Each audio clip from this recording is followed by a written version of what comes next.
When I listened to your introductions, I felt at home with several of you, because only last week I was in Aarhus, in Denmark. But the two of you are studying, because I had my sailing holidays in Denmark, and we sailed to Matjaž. And that's the yacht harbor of Aarhus. And then the people from Salzburg. Who are the people from Salzburg? You. I started my international teaching in Salzburg Seminar. You know the Salzburg Seminar? It's very famous. It's where all the acting politicians go to. It's organized by the Americans. It's in the castle in Salzburg. It's a kind of summer school. You will find Salzburg Seminar. So Salzburg. My very first international teaching was in Salzburg many years ago when I was young. I will talk to you about different subjects. I have 1.5 hours, which is for me okay. I hope also for you. So we will have some exercises in between so you don't fall asleep. And also I would like to do some drawing and using the computer. So I would like the people who are there to come a little bit closer to this side, because otherwise they cannot see what I draw here. Would you mind doing that? So you get the exercise already.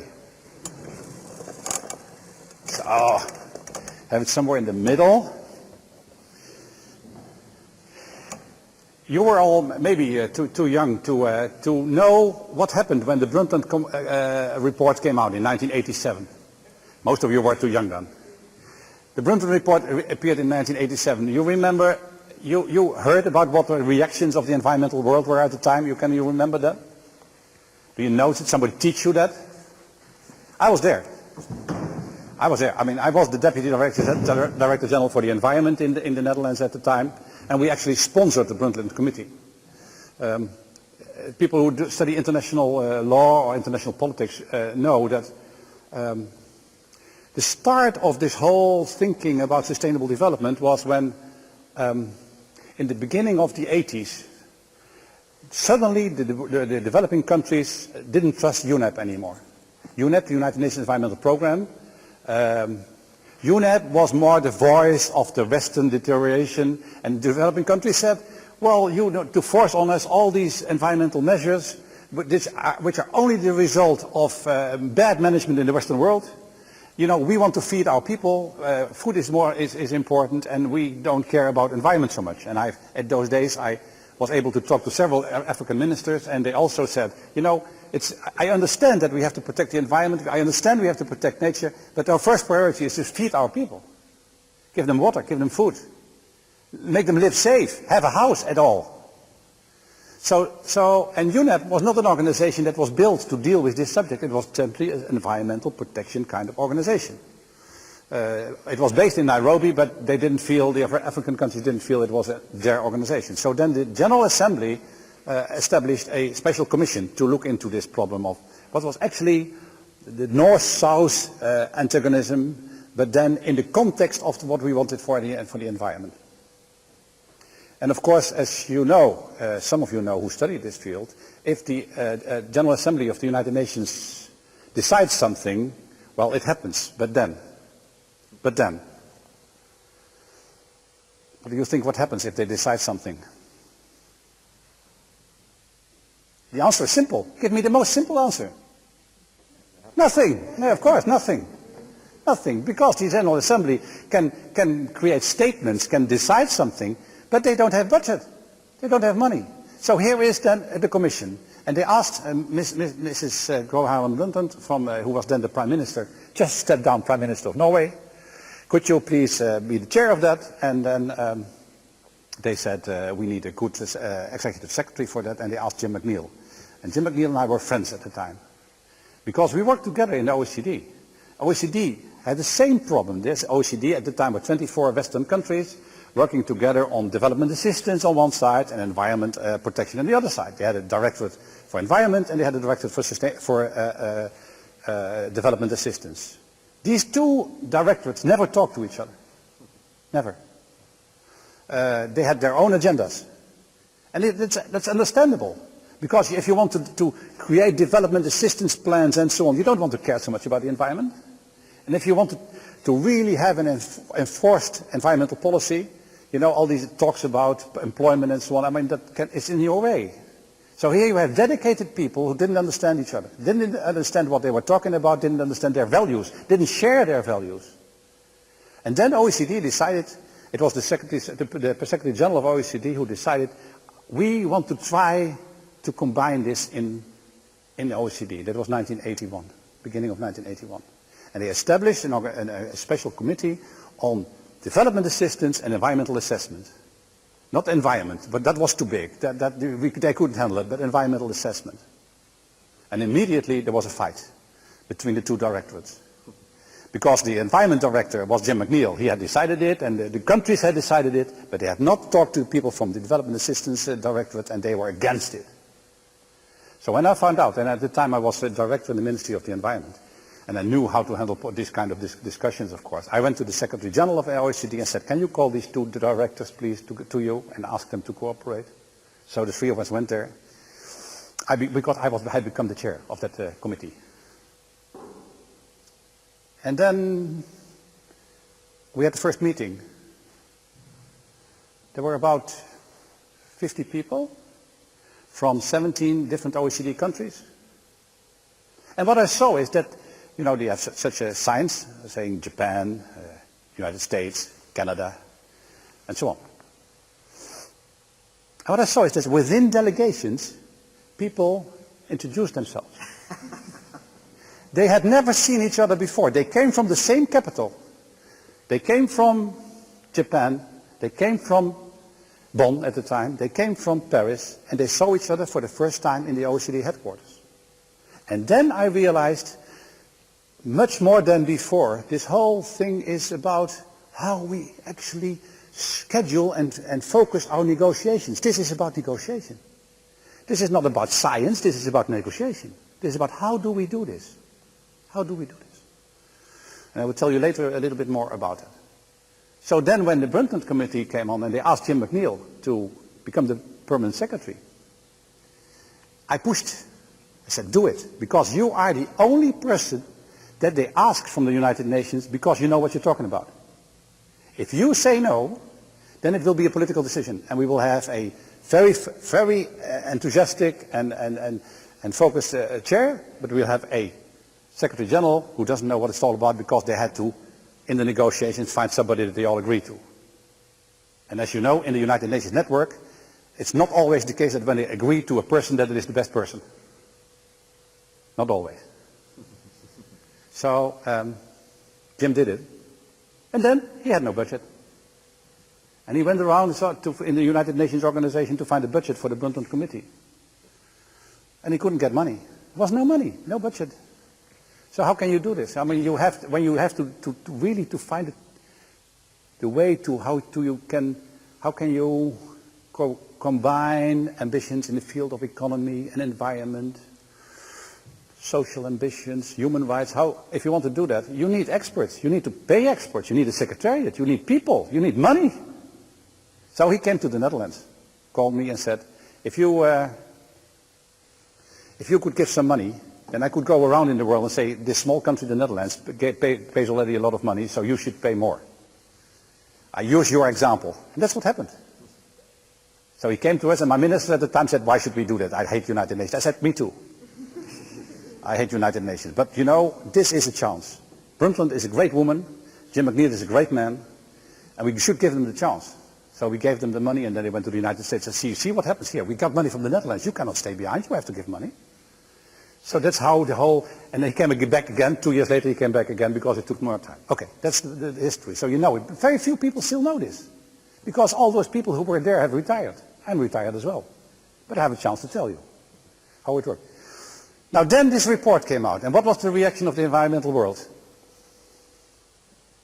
The introduction of sustainable development. Taken from a report that had been produced a few years before by IUCN. Sustainable development. What was the reaction of the environmental world, you think? Was it positive or negative? It was negative. You're a professor, you should know. It was negative. And why was it negative? And it was general negative. Why? Think about it. You are all very clever people, otherwise you would not be here. Yes? Yeah, I think because it was not all about environmental protection anymore. Yes, but it was about? But it was also about employment. Yes. It was employment and? Economic. Good. It was about economic development, which the environmental world said, see, this is again about growth. This is to take away from the strict environmental policy. This is compromising environmental protection. Look what they do. They want economic growth. And that's bad for the environment. At those days, in the 80s, the environmental organizations, national and international, said that economic growth, in essence, is bad for the environment. And only many, many years later we found a word to deal with this, and that word is decoupling. You know decoupling? You heard the word? Who doesn't know what is decoupling? Who can explain? And one of you, please explain. This is not an exam, please. Please explain. Decoupling is that you have growth, but that you don't have the same growth in environmental pollution. So that you have, for example, the use, you have growth in the use of energy, but you don't have growth in CO2 emissions. That's decoupling. So this is this possible? It's a political way out. These are the kind of words that politicians invent. Yeah, politicians invent these kind of words. Decoupling. So all your ministers in your countries know what decoupling is, and they go for decoupling because, then they don't have to make choices. Because what is the highest skill being a politician? To know how to lie. No, but because there are clever journalists now these days who can discover that you're lying. I've been for 25 years, I've worked really like this for ministers, for 12 different ministers. So I think I know what I'm talking about.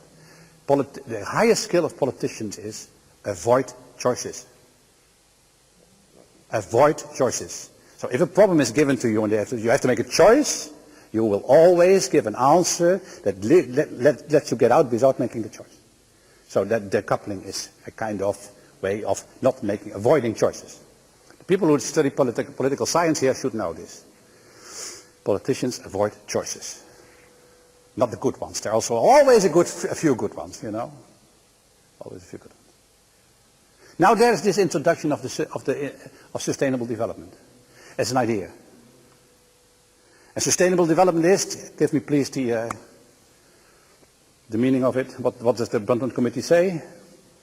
What is sustainable development? Come on. Think about it, write it down. Don't let me down. Come on, you should know this. What is sustainable development? Well, if you're an environmental person and you don't know what sustainable development is, you have no future. What is it, sustainable development? That's answering to the needs of the present generations without hampering the possibilities of future generations to deal with their needs. Something like that. So it is, yes, we have needs now, and yes, we can fulfill our needs, we can deal with our needs, but we will not do it in a way that future generations have less choices. That's the idea. Is this operational? This is nicely said, Nicely said, but how do you make that operational? That people have invented tricks to make this operational. How do we do this? The famous triangle. I give you two triangles today. The famous triangle of sustainable development. Come on.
live on this planet. So we want to find, what do we want to do? We try to find, most of the time they say, we try to find a balance between our ambitions. So, here's the balance, in the middle. Is that correct?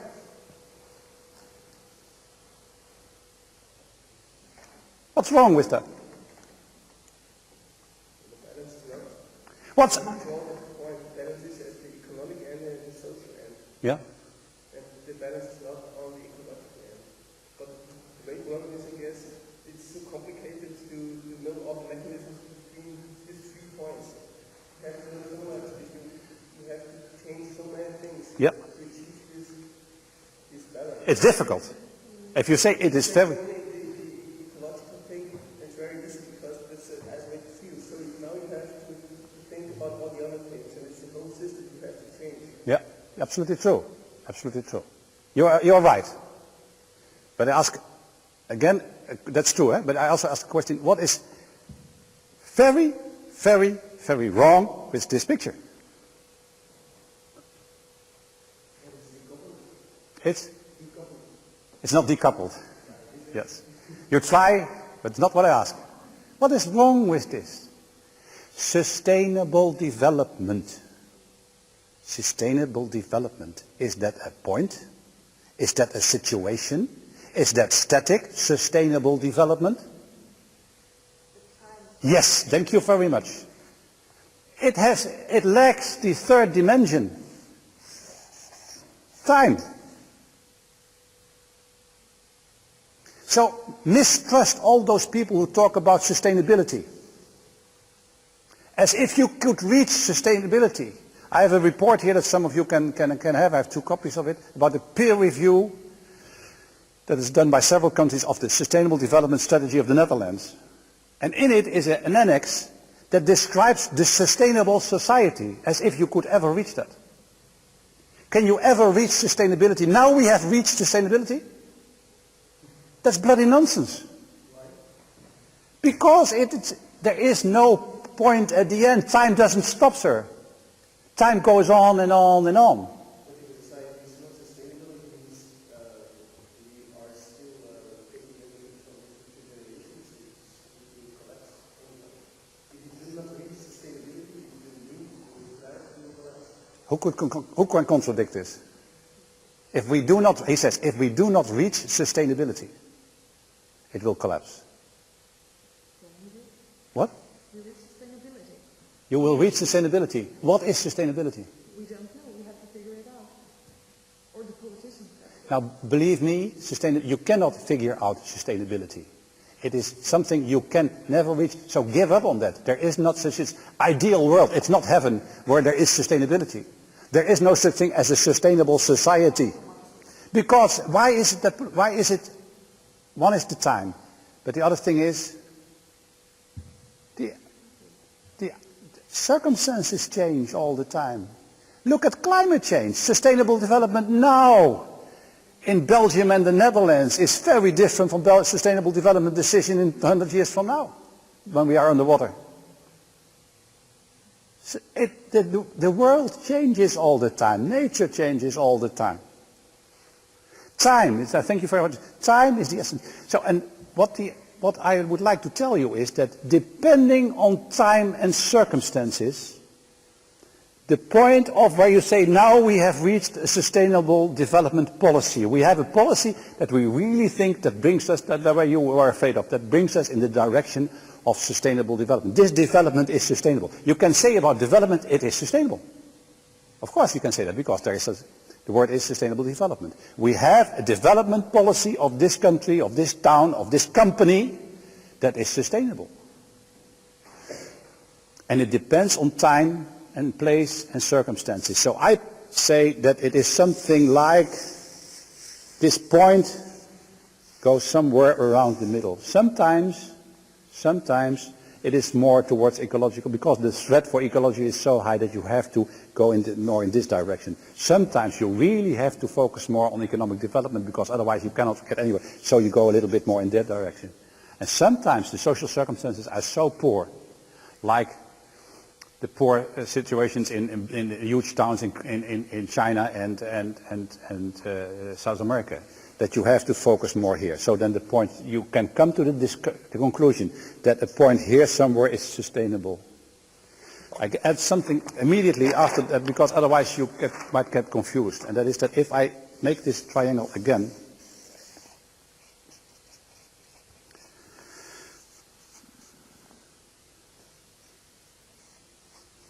it doesn't matter where it is, it can also be ecological there. There's not so much. A new concept, that's the concept of capital. The concept of capital. You can talk about, you know that, economic capital, of course, that's money, eh? Economic capital. Capital in the country. Capital in your pocket, capital. But there's also some understanding about social capital. The social capital in a society. What is the social capital here? If you Google my name, you will find some examples, it's in Dutch, I'm afraid, of where I actually had groups of people in a region discuss what is in this region the present social capital and how can we improve the social capital? How can we make it larger? How can we make it larger? And people are able to do that in their own circumstances. It's very difficult for the whole country, but for regions or for cities you can do that. So if we would introduce a kind of new approach to this, we would say this is the 0 point. If you have this kind of capital, it is 0 in all directions. 0 capital ecological, 0 capital social, 0 ecological. And sustainable development then is moving on these lines. So you could have something like this. It would be an idea of a balanced, poor capital situation. Okay?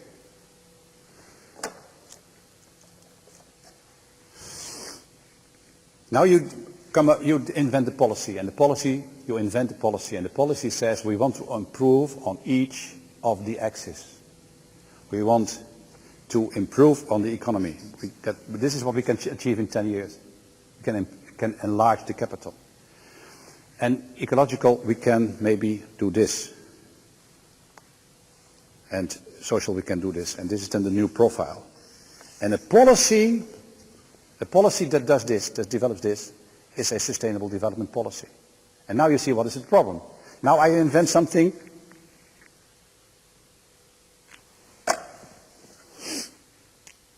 which goes up here, and down here. I have a better capital economically, I have better capital, more capital, social, and I have less capital naturally. Is that a sustainable development policy?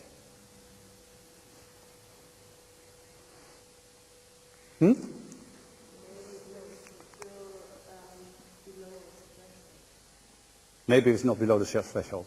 So you could have a threshold. Yeah. Generally, if you talk to people in politics or people who are involved in this in a company, we would say that if you go back on one of the axes, it's not sustainable. But you can do it temporarily. For example, you could say we will do a little bit less here, but then in 5 years or so we will be there. Only temporarily. But that is what you need as an agreement. You cannot say this is science, this is scientific. You cannot say this is science proves that it has to be like this. This is the basis for negotiations between all stakeholders. Because that's also important. I said to give you 2 triangles. I give you a third one.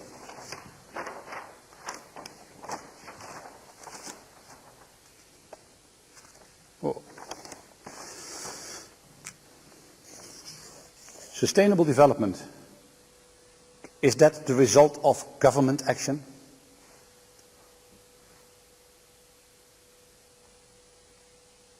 Of course. It is also the result of government action. But can the governments do it alone? Not at all, eh? No way. Who do you need? The? Yeah, you could say the NGOs or social structures or whatever you have. Eh? And who do you need more on the third here? Who do you need more? Who else do you need? Yeah, it's the people with the private sector. What kind of private sector? Companies, yes, of course. The business world, yeah, of course. I would say today here that the idea and concept of sustainable development at this time in the world is more between the ears of international companies than in government. I came here by Air France.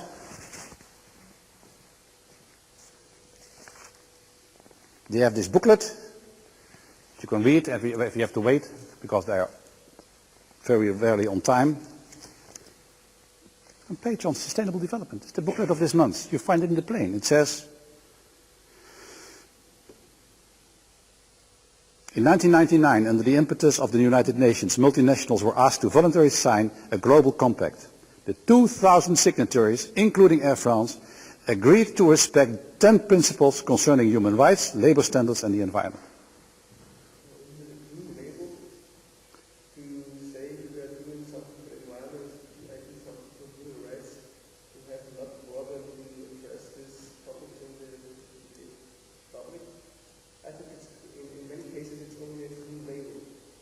In many cases, it's just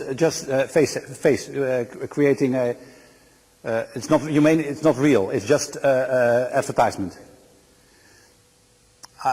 In some cases, yes, but I would say in most cases not, because there is something like NGOs who watch this, and if you sit and you go to an international conference and you read this and you think it's not true, you will have an action against Air France. So they explain here what they're doing. They explain what they're doing. So I cannot read it to you, but if you want to, you can read it. And so does Shell, and so does Unilever, and so does British Steel, and so does, the first one was, I think, DuPont, Ciba-Geigy, US Steel, many, many years ago. Also the financials, the big international financials are very much focused on sustainable development. And why? Because many of the international leaders think that in the future, dealing with sustainable development, being good in sustainable development in your company, brings you clients. The fastest growing investment sector in Europe at the moment is sustainable development funds. They grow 3 times as fast as other funds. And if people want to invest more in sustainable development funds, you want your company to be part of that, because otherwise you will not get, in the future you will not get the money of the investors anymore. It's as simple as that. Now I go back to this one. Can you still follow me? Can you follow me? Okay. Now if people in time are dealing with economic ambitions, ecological ambitions, which is nature conservation, environment and so on, and social ambitions, which is very close to the development assistance things and so on. Poverty reduction is an important issue there. If people are dealing with that and they meet each other, what are they doing? Negotiate. They negotiate. Realize that if you want A and you want B, and you have B and you have A, you have to negotiate. Or is there a third party who has it? You have to negotiate. Do you understand that you're almost always negotiating? To get here, to get somebody to pay for your ticket, to ask your friend, your girlfriend, or your wife, or your husband to take care of the children when you're away, allow you to get here anyway, where to go on holiday. You negotiate all the time. There are people in social sciences who think that negotiating is negative, who think that negotiation is a way of coming forward which is wrong. There are professors, colleagues of mine, who think that. And I consider them to be stupid, because they deny reality, and that's never clever. So they invent new words. But this has been done already in the past. Because there's some such thing as bad negotiating and good negotiation. You must know how to negotiate. Exactly. Exactly. You must know how to negotiate. Do we have a lot of good negotiators in the world? The world would be a much better place. Exactly. The world would be a much better place. Let me just check. Who of you think that we could have solved the Iraq crisis by negotiations?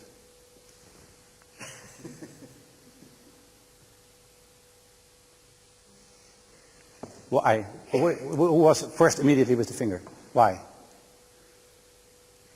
Because I'm a Canadian and I think virtually everything would be solved by negotiation. Yes. All the big problems in the world in the past have always been solved by negotiation. Even at the end of wars, there has been negotiation to solve it. You always have to negotiate with the loser, how he loses. Last week was the election of the new 7 world wonders of the world. You remember? And there was one of the candidates was the Alhambra in Granada. Our Spanish friends know it. You've been there? No? You've not been there? Shame on you. It's one of the most beautiful buildings in the world. And it's still there because the Moorish prince who lived in it, who saw that he was losing the war and saw the European troops come at Granada, said, I don't want that as a cause of the war this beautiful building will be deteriorated. So he negotiated very quickly for let's say, to leave Spain with the Moors and to make sure that they would not ruin this beautiful building, which is the result of many, many years of Moorish development. He decided to negotiate in a situation where all other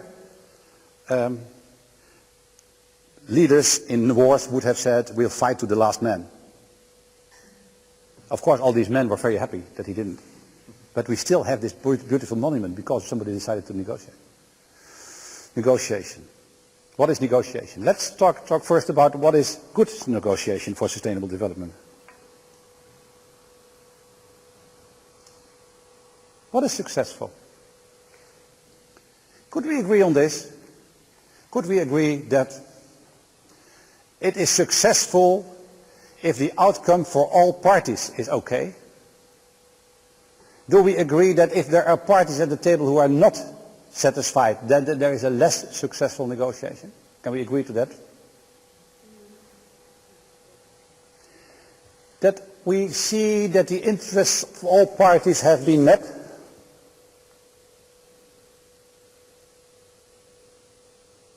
If you have one person at the table who is not satisfied, what will that person do? Try to ruin the agreement. Yeah, afterwards, yeah, sure. Come up with new ideas and so on. Yeah. And seen as fair, and generally people would say it should be a fair agreement, it should be fair. The whole negotiation about climate change has a lot to do with fairness. The Americans say, is it fair that we have to cut down on our emissions while the largest CO2 emitter, China, is not part of the Kyoto Protocol? Is that fair? The fastest growing economy in the world, China. The fastest growing in CO2 emissions, no decoupling. It is the largest emittent in 2006 of CO2 gases. Is it fair? Well, depends on what you understand under fairness. Huh?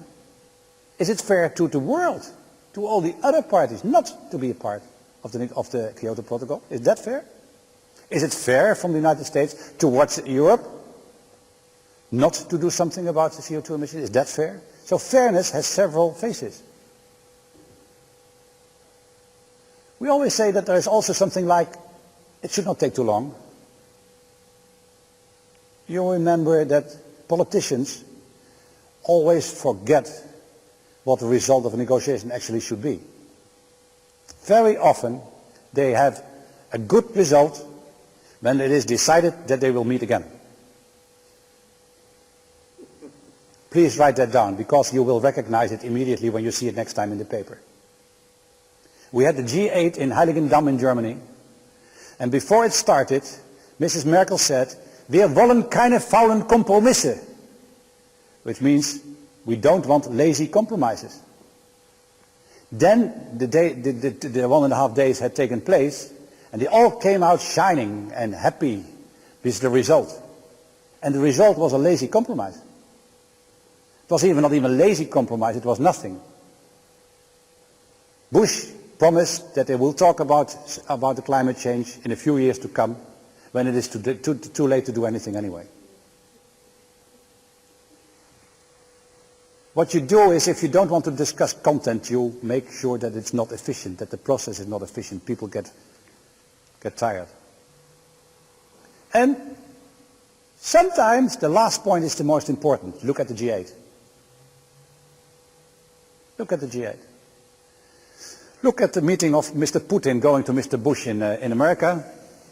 They were really good friends. The relationship was wonderful. It's even better than ever before. The future dealings will be easier, but we didn't solve any problem today.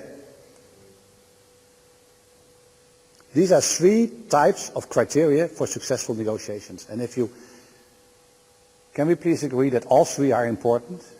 But if you only have one, that you maybe have a problem? Okay?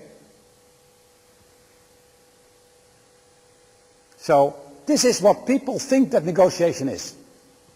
This is negotiating the way the politicians do it, and you do it on the market. When you go here on the market and you want to bargain about something you want to buy, this is what you do.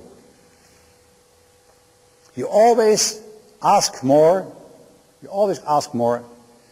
than you think you should get, because you think you have to compromise anyway. So let's ask much more than we think is necessary, because we have to compromise. And if I have to make concessions, I do it very reluctantly. I said, "Oh man, you cannot ask that from me, you know. You know, if I come home in my capital and I give you what you want, you know, I come there, but they kill me. They kill me. Maybe I can give you just a little bit, but I don't want to be killed." This is how you do it, you know. Grudgingly. And you don't say, you play poker. It says you play poker. Do not reveal anything. Wear a mask. That's traditional negotiation. And show no empathy. Undermine the legitimacy of their claims. I've been teaching and mediating international and national conflicts in many countries. And the last 2 points are points that I have seen are dominant, for example, in a country like Israel. This is how they negotiate, and that's why they will never, ever be able to negotiate a peace with the Palestinians. This is what they think is the essence of negotiation. Show no empathy, undermine their legitimacy, and use dirty tricks. Attack the person on the person, not on what he says. Who do you think you are, you can say that? You say that you talk on behalf of these people? You're crazy. I talk to these people all the time, and they say very different things than you say. That's how they do it. It were my worst 2 days in my life, trying to find consensus about the expansion of Ben Gurion Airport in Israel, near Tel Aviv. Actually, the scientific and economical problem was much, much smaller than of any airport in Europe. The claims of the people around the airport were very simple. There was just very simple. I mean, if I would look at it with my experience to what it actually was the cause of the problem, it could have been solved in a day. But they ran away angry. Because they didn't see the interest of coming to a common result. Let's have some fun. Dirty tricks. What are dirty tricks? You come, your boss says, "Come to me because I have to talk to you." You come into the room of the boss. You know it's a difficult discussion you will have. What is a dirty trick he uses? I have experienced that, so I talk from experience. Think about dirty tricks. Come on. You are environmental people. You don't have dirty tricks, huh? One of the dirty tricks is that you have a big room as a boss. For example, this is the room, and you have your desk there, and you will let people enter there. So what happens is you come in, quite happy, come in, there's the boss, and he doesn't even look at you. You come in, and you go like this. You become smaller and smaller. Once you're there, you forgot what you came for. The other trick that they sometimes use is that you come to the desk, there's one chair there, and see, know what? That chair is so much lower than the chair he uses. So you have to look up, and he can look down. Dirty tricks. Many, many dirty tricks. There are courses in negotiation where you can learn that. True. People who go work for unions, trade unions, often get lessons in doing this. Does it help? We just agreed on what was successful negotiations. Does it help to get there? To do it this way? No, of course not.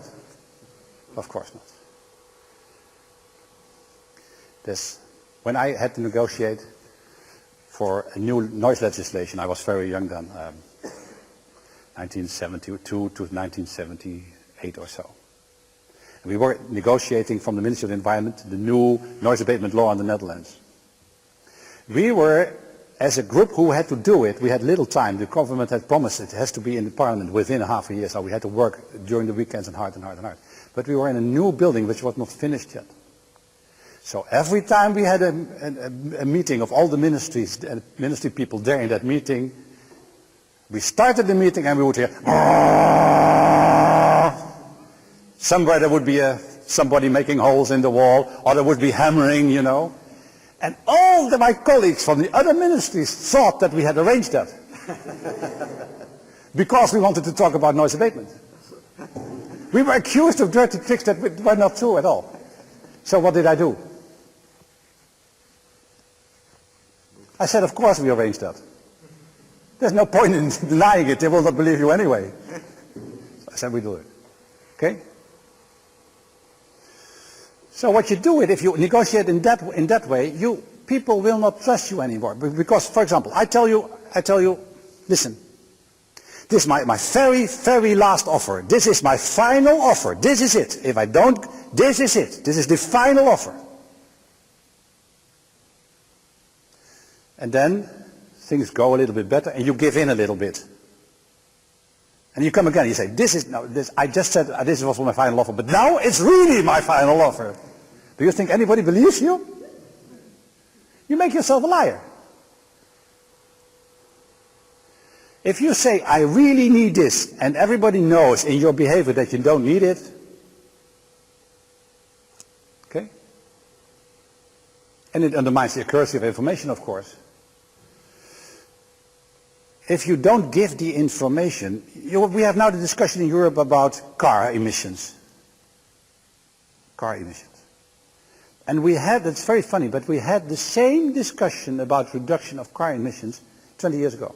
30 years ago. Almost 30 years ago. Almost. 25.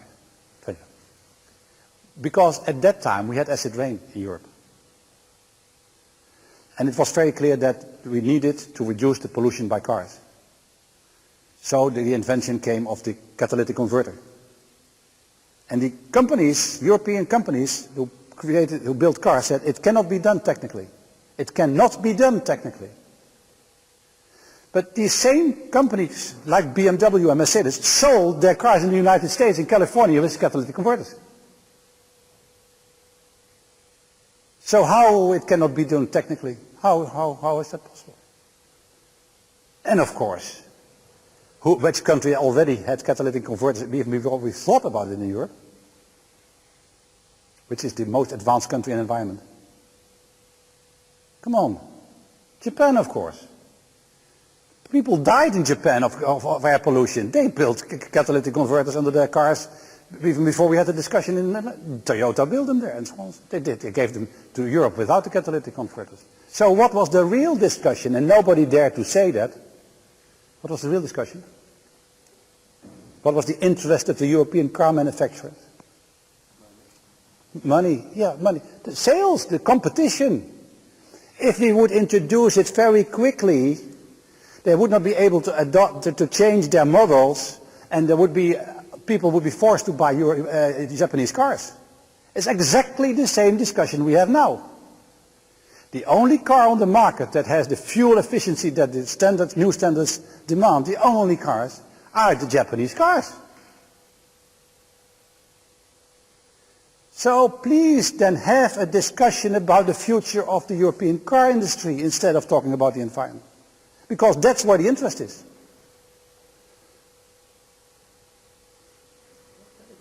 Yes? This business about saying what you mean, you know, and so on. What about the intercultural things? I mean, there are cultures where you Absolutely. simply don't do that. Yes, yes, yes. You cannot, for example, again the Japanese, it's a funny story, in Japan you cannot say no. It's very impolite to say no.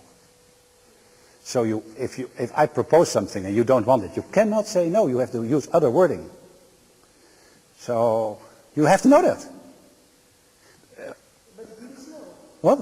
But it is no. Yes. So, for example, they asked me to speak on an important conference about environment and development assistance in Tokyo. But I had a job then that I could not afford to go to Japan. But since I had been the chair of this OECD commission, they really wanted me to come there. So I said, well, you know, we could do it in this and this and this way. There came two people from the embassy to ask me. So I said, we could do it this and this and this way. And one of the two people said, that might be impossible. No, he said, excuse me. He said, that might be difficult. That might be difficult. That's what he said, that might be difficult. And I answered, but not impossible. And he looked at me like this, you know, don't you understand what I mean? It's a no. It's a no. So it happens like this. For example, there's people from the UK here, no, eh? Nobody from the UK? In the UK, you explain something to a well-educated Englishman, he says, very interesting, which means, I don't give a damn. So you think, as it coming from the continent, he thinks it's very interesting. He means to say, I don't care. Whatever you say, very interesting means, I'm not interested. So you should know that, cultural differences. Okay, so what I told you about the Israelis. If you know that the Israelis negotiate like that, and you have them in international negotiations, don't get angry if they do it. It's part of their life. They're in war. That's why they do this. If you go in a restaurant in Jerusalem, there's people sitting around you with the guns on the table. That's what this country, that's why they do this. They are constantly at war. They call each other 3 times a day because they want to know whether their family still is alive. That's true. So there's a different standard. So that's a good question about it. Okay? So what people always think is that if I win, you will lose. It's not a football game. It's not true. If I get what I want, then you're the loser. Why? Maybe you want something else. And the size of the pie is fixed. It means there's nothing more to divide than what we see in front of us. You all remember the story about the orange in the Paris kitchen? No, eh? Okay. There is this famous restaurant in Paris. The chef comes back in the restaurant and 2 young cooks are fighting on the floor. And he grabs them and puts them up. What's going on here? There's only 1 orange left, and I need it, said the other one. I need it. I said, go. Why do you think you need it? Why it should be yours? Why should it be yours? And this guy says, because I'm here the older cook. I work here longer, so I have the right to have it. And you? My clients are far more important than his clients. My table is more important. And then the chef asks, but what do you need the orange for? And the one says, I need the peels for the sauce. I have to scratch the... And the other one says, I need the juice for my dessert. So the one who can use the peel and the other can use the orange. And I tell you, in international negotiations about environment, there is always an orange on the table. And they fight like the two young cooks. It's not about what is it, why I can't agree with you. I can explain to you. I can explain why I don't agree. Okay? United States introduced many years ago, mostly after the Soviet Union collapsed. Their attitude, I've negotiated a lot with Americans. They introduced an attitude which was, we are the most powerful country in the world. We don't need to compromise. And if you have that attitude, and you have this style of the conventional negotiating, you get nowhere. Okay? And of course you can do it if you... I once bought a carpet. I wanted to do a big new house that I had hired, huge room, 7 by 8. And there was a wooden floor and I wanted a carpet on it. So I bought a carpet. And the next day I said to my wife, how does it look like? She said, terrible, there are holes in it. So I called this guy and I said, you know, why do I feel embarrassed by your sale? He said, you know, there should not be holes, but it's an antique carpet, so that cannot be, so if there is any holes, we will repair it. So he comes, I will come today, and at the end of the day he comes and says, we can repair this, it's no problem. But you know, now that I've seen your room when we delivered the first one, I know what carpet you really need. And I brought it with me. I had in the store a carpet which is so beautiful you didn't see it because I thought it was too big for your, but this is exactly right here. And they said, can you help? It was so heavy, we had 3 persons to get it into the house. And they rolled it out in the room, and it was wonderful. It was exactly what we needed, in color, in size, this thick, wonderful. I said, it's absolutely right, you're wonderful, but of course this is much more expensive than the one I bought. And he said, yes, I'm afraid so. I said, but I have a limited budget. So I said, what do you ask? He said, well, maybe, whatever, 25 or so. 1,000. And then I invented a figure. And then I said, there's no way. I've come in this new house, I have lots of money. I cannot pay 25,000 for a carpet. And he said, what can you pay? I said, 15. He said, no way that I can sell it for 15. It's less than I paid for it myself. I said, let's have coffee. And my wife was very nervous. She said, make coffee. Okay, make coffee. We had a coffee. And the guy said, after the coffee, said, now what do we do? I said, well, you heard me. I said, you can take it with you. Or you can leave it here. He said, yes, but at what price? I said, I told you 15,000. He said, but I told you I cannot do it. I said, well, that's your problem. He said, but then, okay, let's do 19. I said, no. 15, that's what I can pay. I have to go to the bank to loan the money. This is what I have. I cannot, not 1 cent more than 15. Let's have another coffee. And he left it there. I got it for 15. I did this because I didn't need this guy in the future. This is what stands there. This is a stranger. I have this carpet. Who cares what happens to him? It's not my friend. I don't see him in other negotiations. I don't intend to buy another carpet. So that's what I can do. If you would do that in politics, you really get somebody over the table and really give you something that he really didn't want to do, but you know, he also had an idea, bring it back, and who should I sell it then? And now I have 15 cash and otherwise I have nothing. So it's not what I should have, but it's better than never sell the carpet. It's maybe the only room I can sell it to. You know, if you have this kind of discussion in politics about environment and sustainable development, and you do it this way, you create an enemy.